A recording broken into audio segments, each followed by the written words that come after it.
नमस्कार दोस्तों, एक बार फिर से आप सभी दोस्तों का आपके अपने YouTube चैनल पर बहुत बहुत स्वागत है। दोस्तों, दिन भर के जो मुख्य समाचार हैं, बड़ी खबरें हैं, फटाफट अंदाज में आगे इसी वीडियो में जानेंगे, इसलिए लगातार हमारे साथ आगे इसी वीडियो में बने रहिएगा। ये वो खबरें हैं जो गोदी मीडिया आप तक नहीं पहुंचाता है। तो वही दोस्तों, खबरों की तरफ बढ़ने से पहले आप लोगों से एक छोटा सा निवेदन है कि अगर आप लोग भी जबरदस्त तरीके से किसान आंदोलन के समर्थन में खड़े हैं तो अब इस वीडियो को लाइक कीजिएगा, चैनल को सब्सक्राइब करके बेल के आइकन को जरूर दबाइएगा दोस्तों, और कमेंट बॉक्स में कमेंट करके अपनी राय जरूर बता सकते हैं कि आप लोग यूपी के विधानसभा चुनाव में किस पार्टी का खुल करके समर्थन करेंगे। तो आइए दोस्तों, पहली बड़ी अपडेट जान लेते हैं।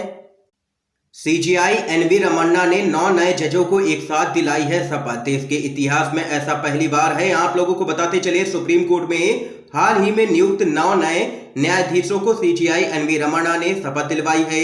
यह पहला मौका है जब इतना बड़ा शपथ समारोह हुआ।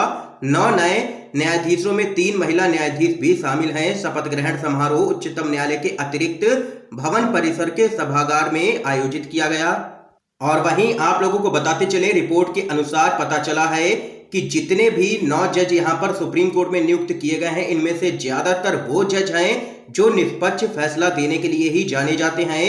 सीधे तौर पर देख सकते हैं कि सीजेआई एनवी रमन्ना, जो कि पहले से ही मोदी सरकार पर कई मामलों में चाबुक चला चुके हैं, और अब यहां पर 9 नए न्यायाधीशों की नियुक्ति भी हो चुकी है सुप्रीम कोर्ट में। एक और बड़ी खबर आ रही है सामने दोस्तों।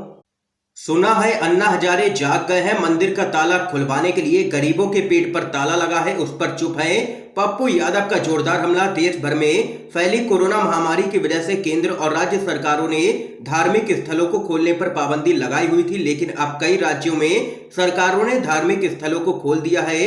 इस वजह से महाराष्ट्र की ठाकरे सरकार चर्चा में आ गई है, क्योंकि राज्य में अभी तक धार्मिक स्थलों को खोलने की इजाजत नहीं दी गई है। कोरोना की तीसरी लहर के मद्देनजर इस मामले में अन्ना हजारे ने उद्धव ठाकरे सरकार से महाराष्ट्र के मंदिरों को खोलने की अपील कर डाली है। खबर के मुताबिक आप लोगों को बताते चलें, बीजेपी के करीबी अन्ना हजारे ने कहा है कि अगर ठाकरे सरकार ने मंदिरों के दरवाजे खोलने के आदेश जारी नहीं किए तो लोग सड़क पर आकर के सरकार के खिलाफ आंदोलन करेंगे। दरअसल अन्ना हजारे का कहना है कि अगर राज्य में सरकार शराब की दुकानें खोल सकती है तो मंदिर के दरवाजे क्यों नहीं खोल सकती है। अब इस मामले में जन अधिकार पार्टी के अध्यक्ष पप्पू यादव ने अन्ना हजारे पर हमला बोला है। उन्होंने कहा है कि सुना है अन्ना हजारे जाग गए हैं, मंदिर का ताला खुलवाने को गरीबों के पेट पर ताला लगा है, उसकी उन्हें कोई भी फिक्र नहीं है। दरअसल इस वक्त देश में भयंकर बेरोजगारी और गरीबी फैल चुकी है। यूपीए सरकार के खिलाफ लोकपाल लाने के लिए आंदोलन पर बैठे अन्ना हजारे भाजपा के शासनकाल में मौन धारण किए हुए हैं, जबकि देश में सरकार के द्वारा महंगाई बढ़ाई जा रही है, किसानों का यहां पर सीधे तौर पर उत्पीड़न किया जा रहा है, और वहीं आम जनता का जीना मुहाल हो चुका है। लेकिन यहां पर अन्ना हजारे मंदिरों को खोलने के मामले में आंदोलन करने की बात कर रहे हैं। उनके लिए लोगों की समस्याओं से ज्यादा मंदिर खुलना बड़ा मुद्दा है।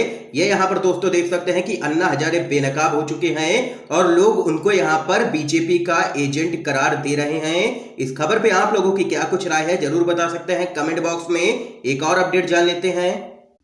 किसान महापंचायत में खट्टर सरकार को 6 सितंबर की डेडलाइन एफआईआर ना करने पर सचिवालय के घेराव का किया गया है ऐलान। आप लोगों को बताते चलें, किसानों की एक महापंचायत में मांग की गई है कि करनाल में हुए लाठीचार्ज में शामिल अधिकारियों के खिलाफ मामला दर्ज किया जाए। किसानों ने 6 सितंबर तक की समय सीमा निर्धारित की है।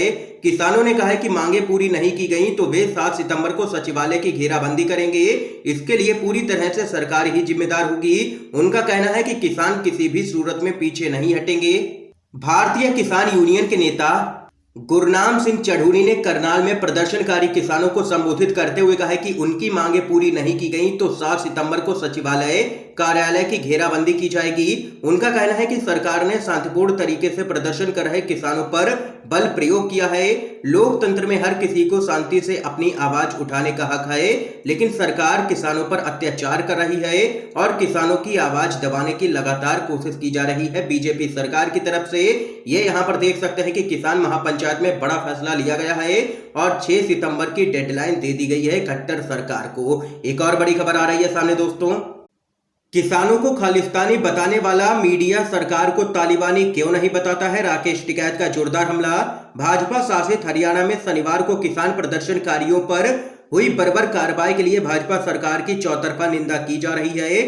खुद को गरीब और किसान हितैषी बताने वाली भाजपा सरकार किसानों पर ऐसे शर्मनाक कार्रवाई करवाने के मामले में विपक्षी दलों के निशाने पर तो बनी ही हुई है और वहीं अब आम जनता भी इसका कड़ा विरोध कर रही है। इस मामले में भारतीय किसान यूनियन के प्रवक्ता राकेश टिकैत ने भाजपा सरकार को तालिबानी विचारधारा वाली सरकार करार दिया है। दरअसल इस वक्त किसान नेता भाजपा शासित हिमाचल प्रदेश के दौरे पर हैं, जहां पर उन्होंने जबरदस्त तरीके से बीजेपी सरकार को घेरा है और खूब जुबानी हमले बोले हैं। और वहीं इसके अलावा किसान नेता राकेश टिकैत ने कहा है कि हमें खालिस्तानी दिखाया जाता है। अगर मीडिया पर किसानों को खालिस्तानी बताया जाता है, अगर हम खालिस्तानी हैं तो इस देश पर सरकारी तालिबानियों का कब्जा हो चुका है और उसका पहला कमांडर भी मिल चुका है। दरअसल जब से किसान आंदोलन शुरू हुआ है तब से ही देश के बिकाऊ मीडिया ने किसान प्रदर्शनकारियों की छवि खराब करने के लिए उन्हें खालिस्तानी, पाकिस्तानी बताते हुए लोगों को उनके खिलाफ भड़काने का काम किया है, जिसको लेकर के राकेश टिकैत भड़के हैं गोदी मीडिया पर। एक और बड़ी खबर आ रही है सामने दोस्तों, जिनसे गोरखपुर नहीं संभल रहा है वह क्या संभाल पाएंगे। उत्तर प्रदेश को योगी आदित्यनाथ पर अखिलेश यादव ने बोला है जोरदार हमला। कहा अपने जनपद जाते हैं सीएम तो बढ़ जाता है क्राइम। आप लोगों को बताते चलें, उत्तर प्रदेश में होने वाले विधानसभा चुनाव को लेकर के समाजवादी पार्टी के मुखिया एवं यूपी के पूर्व मुख्यमंत्री अखिलेश यादव पूरी तैयारी में इस बार नजर आ रहे हैं। वह अपने सोशल मीडिया प्लेटफॉर्म व अपने दिए गए बयानों के जरिए सपा के कार्यकर्ताओं में जोश भरने का काम कर रहे हैं और वहीं सत्ता पर काबिज योगी आदित्यनाथ सरकार पर भी वह हमला बोलने से चूक नहीं रहे हैं। हाल ही में दिए गए एक इंटरव्यू के दौरान उन्होंने कहा है कि जिनसे गोरखपुर नहीं संभल रहा है वह यूपी को क्या संभाल पाएंगे।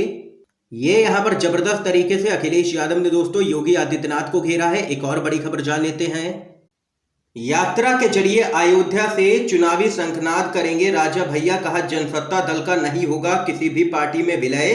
रघुराज प्रताप सिंह उर्फ राजा भैया की पार्टी जनसत्ता दल यूपी के अंदर 2022 में होने वाले विधानसभा चुनाव में ताल ठोकेगी। इसके लिए राजा भैया ने अपनी तैयारियां भी शुरू कर दी हैं। इसी कड़ी में राजा भैया आज यानी कि 31 अगस्त को अयोध्या के दौरे पर हैं और वो यहां पर रामलला के दर्शन करने के बाद जन संकल्प यात्रा के जरिए चुनावी शंखनाद करेंगे, जो कि बीजेपी के लिए मुश्किल पैदा कर सकते हैं राजा भैया। एक और बड़ी खबर जान लेते हैं, जलियांवाला बाग के नवीकरण को लेकर के केंद्र सरकार पर बरसे हैं राहुल गांधी। आप लोगों को बताते चलें, आजादी से पहले अंग्रेजों के द्वारा जलियांवाला बाग में की गई भयंकर क्रूरता के बारे में सोच करके भी रूह कांप जाती है।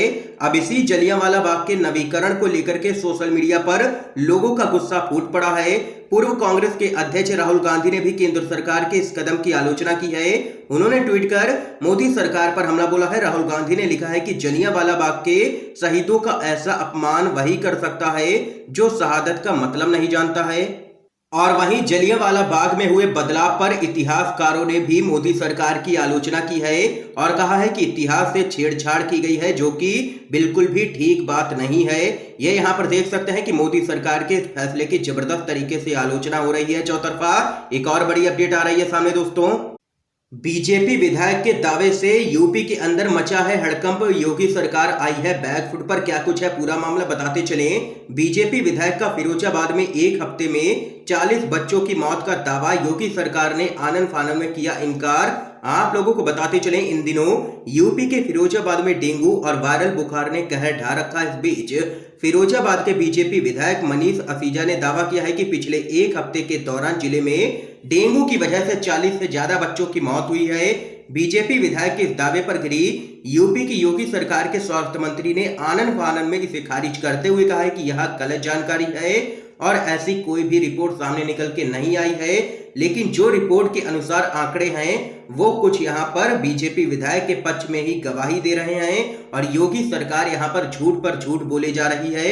ये यहाँ पर दोस्तों देख सकते हैं कि बीजेपी के विधायक ही अब यहाँ पर योगी सरकार पर हमलावर हो चुके हैं। एक और बड़ी खबर जान लेते हैं, प्रियंका गांधी का योगी सरकार पर जोरदार हमला। कहा यूपी में स्मार्ट मीटर लोगों से स्मार्ट लूट का साधन है। आप लोगों को बताते चलें, कांग्रेस की महासचिव प्रियंका गांधी ने कहा है कि यूपी सरकार के स्मार्ट मीटर आम लोगों से स्मार्ट लूट का साधन है। बिल 2 से 3 गुना बढ़कर के आ रहे हैं। बढ़े बिलों की शिकायत करने पर कोई भी सुनवाई नहीं है। आम जनता परेशान हो चुकी है इस सरकार से। ये यहाँ पर जबरदस्त हमला बोला है योगी सरकार पर प्रियंका गांधी ने। इस समय के दोस्तों सभी बड़ी खबरें थी, हमने आप लोगों तक पहुंचाई हैं UNVDV के माध्यम से। अगर आप लोगों को ये वीडियो पसंद आया हो तो वीडियो को लाइक कीजिएगा, ज्यादा से ज्यादा इस वीडियो को शेयर कीजिएगा ताकि आप सभी के दोस्त भी इन खबरों को जान सकें। वीडियो देखने के लिए दोस्तों आप सभी का बहुत बहुत धन्यवाद। जय हिंद, जय भारत।